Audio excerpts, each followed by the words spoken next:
Mayong adlaw sa tanan mga igsoon, sa mga estudyante sa post-AGR. So this day we will discuss the seminar number 8, uh, how to share the bridge illustration. So an introduction. So as a new believer in Christ, we are eager to share our new found faith uh, to others, to other people. So mao ni ang atong uh, ganabuhat tungod sa atong kalipay sa atong nakit-an nga kinabuhing walay katapusan diha sa Ginoo. And there is no greater joy of being God's vessel of His love to the lost world. So ang nakita natong responsibilidad, no, as na, mga anak sa Ginoo, nakita ta sa kaluwasan ug ato puning i-share sa uban. And even this is God's desire for every believer to become the mouthpiece of His divine will, labi na ang kaluwasan, ang good news, no, ang gospel. So importante nga mo ni ato nga hisgutan karon sa ato nga discussion. Our objectives mga igsoon is to deepen the believers understanding on the subject of evangelism and to know how to share the gospel through bridge illustration. So what is evangelism? Evangelism is the spirit-led communication of the gospel of the kingdom in such a way or ways that the recipient or the people have a valid opportunity to accept Jesus Christ as Lord and Savior in their lives and become responsible members of His church. It means the universal church of God. So, evangelism is the spirit-led. No? Dili ni at tawhanon nga uh, trabaho, kundi as we evangelize, this is the spirit leading uh, sa ato nga kinabuhi nga maga-share sa gospel, no, sa good news of the kingdom of God nga aron adunay higayon ang tao nga makadawat ni Kristo. So there are two components of evangelism. First is the messenger. The messenger which is called the evangelist. And I believe every believer of Lord Jesus Christ are called to become evangelists. And second is the message. The message is the gospel. The gospel is the good news. What is the good news? The good news is that His death, burial, and resurrection. So this is the things importante kamatuoran nga atong i-share ngadto sa mga tao nga wakaila sa Ginoo. So, why evangelism? Nganong mag-evangelize man ta? Because first, Jesus commanded us to share the gospel. Mark 16:15, yung sugo ni Kristo that we will preach the gospel in all creation. Second, multitudes needs Jesus. Mark 9:36 ato makita-an that Jesus nakita niya nga ang mga tao is so harassed and helpless and naginahanglan yun sa Ginoo because apart from Christ, no, ang kinabuhi wala guy kasiguruhan. Number 3, for church growth. Acts 2:47 ato makita din ha that as we evangelize, the church grow.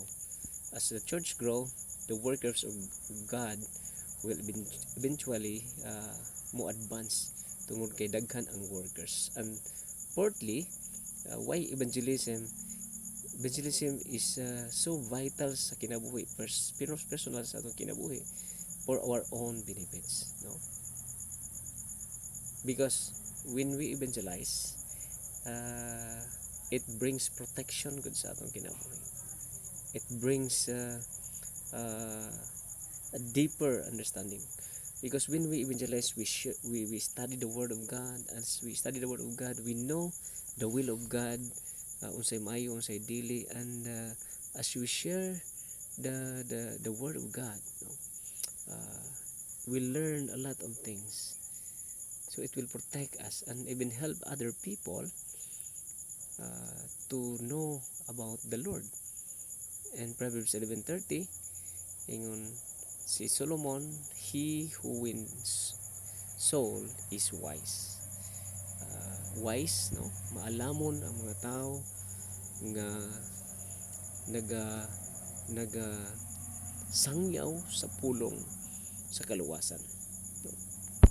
So what we need for effective evangelism, first is we need to have a right heart, a pure heart from God.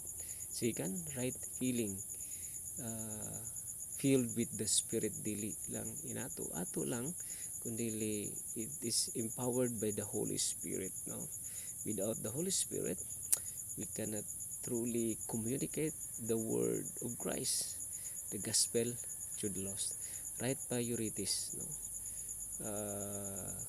The soul winning is our priority, our desire for people to know the gospel, no? Kung hinani atong trabaho, we can become effective evangelist. Right enthusiasm, no, always available. Kung naay opportunity, we need to share the gospel. Right expectation, as we share the gospel, that we expect God's power that will enable us to bring the good news to that people. Right knowledge of the Bible, of course, no, we can be effective in doing these things if we have such knowledge, right knowledge of the Bible, and the right practice. This is a lifestyle, a way of life to share the good news, the gospel of Christ, and we can assure that we can be effective in doing these things. So this is the outline, and we do hope that we can memorize it, or we can organize in our mind as we engage in this work. First is of course introduction, no?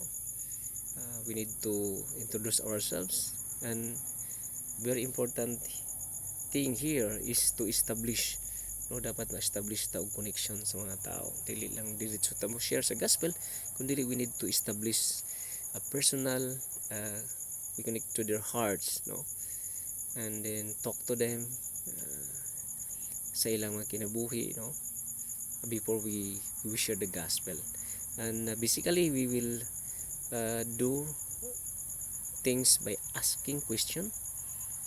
Suggested here is to ask diagnostic questions. It means this question will evaluate them kung sa ilang understanding sa kaluwasan, no, sa kaluwasan diha sa Ginoo. So the first question, Tagalog man ni atong binisayon, na miabot na ba sa imong kinabuhi nga nakasiguro ka kung mamatay ka padung ka sa langit?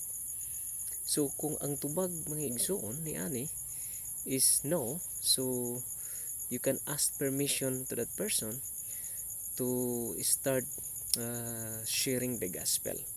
So istorya ni mong gospel. But kung ang answer niya is yes, so you will go to the second question, no, nga kung mamatay ka karon mangutana ka, wag naman sana pag atubang nimo sa Ginoo kung pangutanon ka, unsa may imong rason nganong pasudlon ka na kaman ako sa langit. So dinhi sa iyang tubag mga igsoon atong madiagnose kung insakto ba, right ba yung understanding about salvation, no? So kung dili insakto yung tubag, ayon siya nga maayo siya binuhatan, siya nag sala. So you need to really share the gospel diha kaniya. So this is letter B, the gospel. So there are 4 points that we need to clarify and to discuss, no, as we share the bridge illustration. We need to have this, we need to discuss the man's problem, ipakita na may problema, and the man's solution sa problema, and the God's solution, no, and the man's decision. So there are 4 components or points that we need to emphasize as we share the bridge illustration. So this is the bridge illustration. So you can start here in this passage in the book of Genesis, no? Chapter 1, in the beginning. So in the beginning, God created man in his own image. It means that God is a holy God.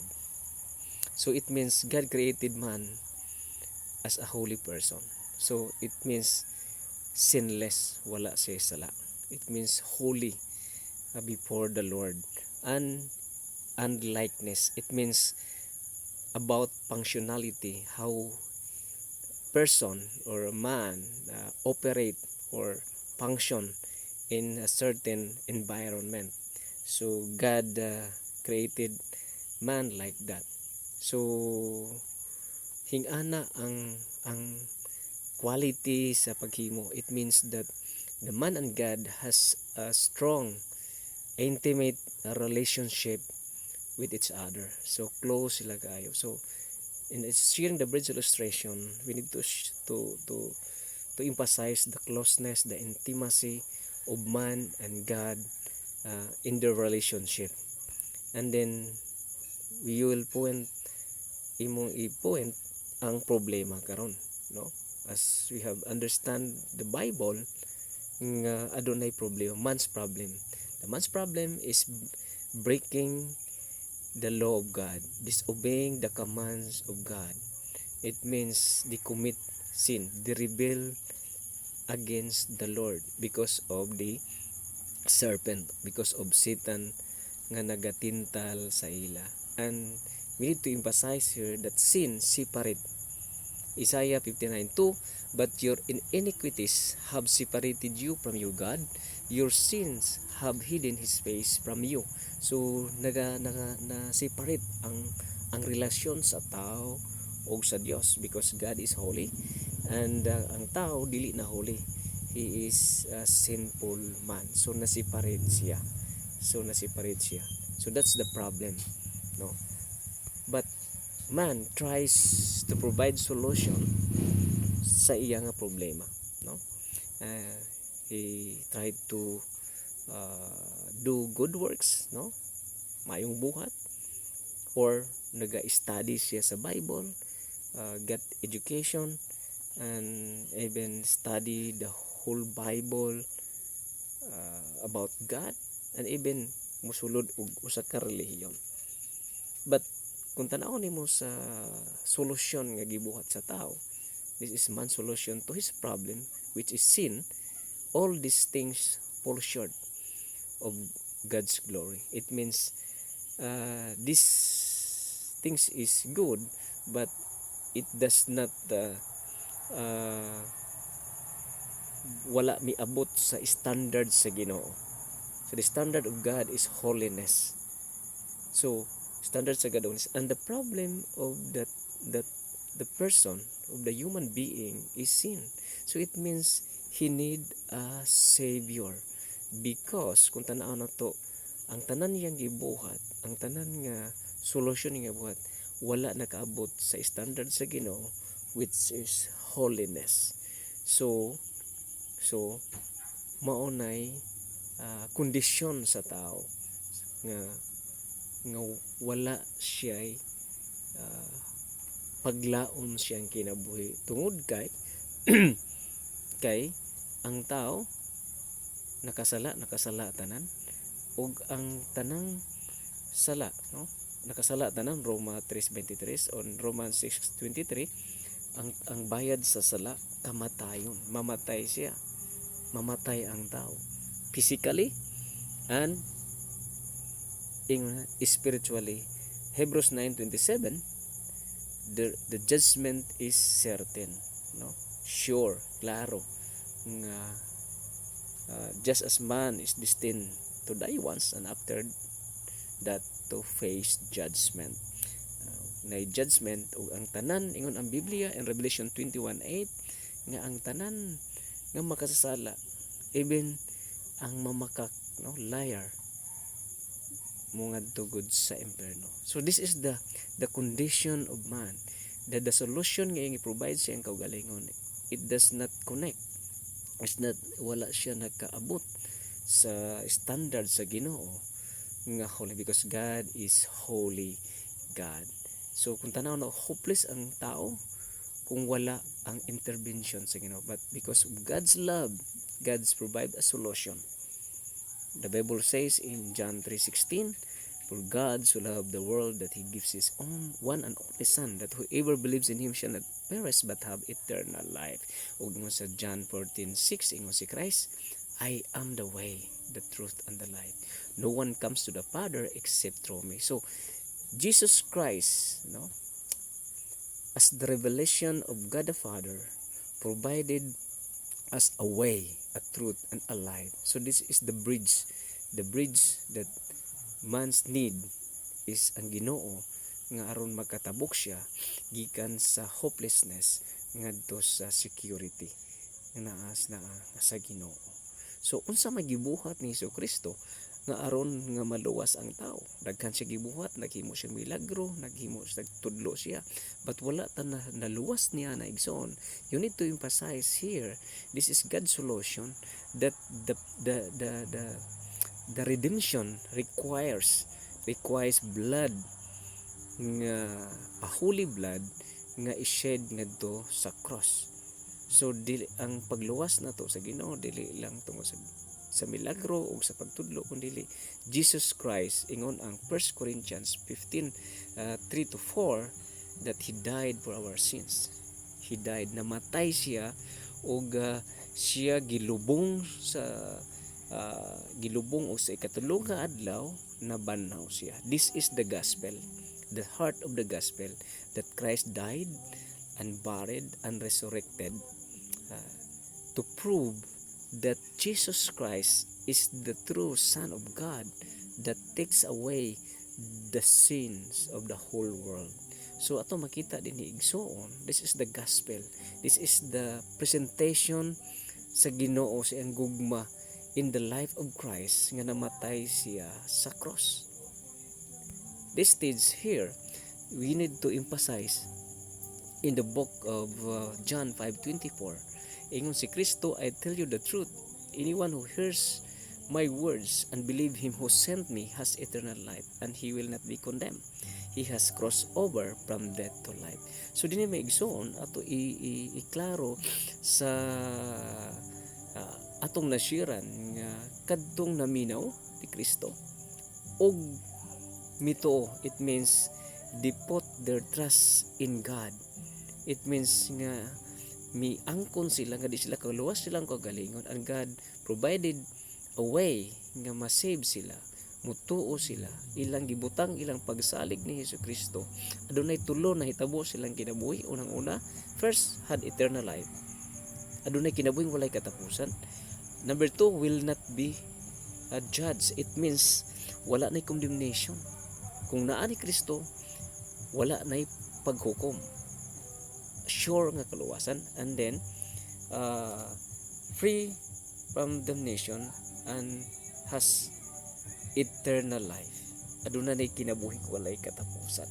So this is the gospel, no? A promise gud sa Ginoo nga kadtong naminaw ug mituo, sure, guaranteed ang eternal life. So here we need to emphasize a man's decision. The main decision, unsa decision sa tao sa proposal, sa solusyon nga gihatag sa Dios. So we need to quote this verse, Revelation 3:20. Here I am, ingon si Christ, I stand at the door and knock. If anyone hears my voice and opens the door, I will come in and eat with him and he with me. So we need to emphasize that God is knocking. God is waiting for the people to respond. No? Sa dihang nakadungog sila, unsa may ilang respond. So you need to challenge them. Atong i-challenge ang atong nasiran to decide, no? Either to reject or to accept Christ. If they accept the Lord Jesus Christ, tudluan to sila kung unsa ang pagdawat sa Ginoo. This is the prayer of acceptance, no? He can do it in a prayer form, no? Pag-accept niya sa God, And this is the suggested pattern of how a person prayed. First is that ang tao mo acknowledge good sa atong kasalanan. We acknowledge that dili ta ka-save sa atong kagalingon because of our sins. And second, we need to emphasize that Jesus Christ death and resurrection, that maoy nakaluwas nato, no? We need to believe that his death and resurrection maong mao to ang ato, no, personal nga kamatayon o pagkabanaw. And then call or confess means accept him, decide, accept him as Lord and Savior sa iyang kinabuhi. So this stage may zone is to challenge the recipient, no, to personally pray or pwede i-guide, no, to accept the Lord Jesus Christ. So an application or activities nga atong buhaton, no, sa atong presentation karon, the student is required to share the gospel using bridge illustration. And then secondly, the student are encouraged to join his or her leader for the actual witnessing. So for us to learn more about pag-share na to sa gospel. So that's this topic mga igsoon, and thank you for listening.